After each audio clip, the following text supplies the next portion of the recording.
এই সরকার আপনাদের কাছে কমিটেড আছে, এই সরকার আপনার হয়ে কাজ করবে। বিভ্রান্ত হবেন না, কারো উস্কানিতে কোনো স্টেপ নেবেন না।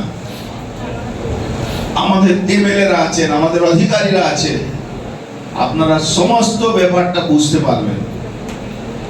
আপনি পোর্টালে নথিভুক্ত হন, আপনি বাড়িতে বসেও নথিভুক্ত হতে পারেন। ওটা শুধু আপনি এখানে থাকলেও না, ওটা আপনি আপনারা লিঙ্ক দিয়ে দেবেন, আপনার নথিভুক্ত নিজেকে করে রাখুন। আপনাকে সামান্য ঘটনা বলি, এই মেটিয়াবুরুজের 19 জন লোক মারা গেল, তাদের মধ্যে মাত্র একজন লেবার সাইডে নথিভুক্ত ছিলেন। যদি থাকতেন, তার পরিবার, তার ফ্যামিলির জন্য আমরা অনেক কিছু করতে পারি। আমরা নেই, আমরা অন্ধকারে ঘুরে বেড়াচ্ছি। অন্ধকারে ঘুরে বেড়ালে কিচ্ছু হবে না। বাংলায়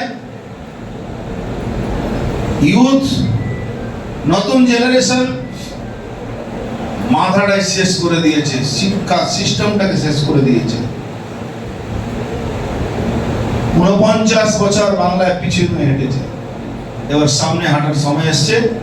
বেশি সময় লাগবে না, একটু ধৈর্য ধরে গভর্নমেন্টের প্রকল্পগুলোতে খুব মাথা দিয়ে ধ্যান দিয়ে সময় দিয়ে একটু ভাবুন, আপনি দেখবেন চাকরি আপনার পাশে দাঁড়িয়ে আছে।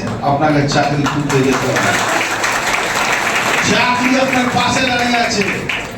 এরকম রোজগার মেলা প্রত্যেকটা জেলাতে হবে, আমি ব্যবস্থা করেছি, প্রত্যেকটা জেলাতে হবে। আমরাই আমাদের ডিপার্টমেন্ট তরফ থেকে আপনারা অনেক লোকেরা চাকরি পাবেন, অন্য অন্য ডিপার্টমেন্ট ছেড়ে দিন, আমরাই করব।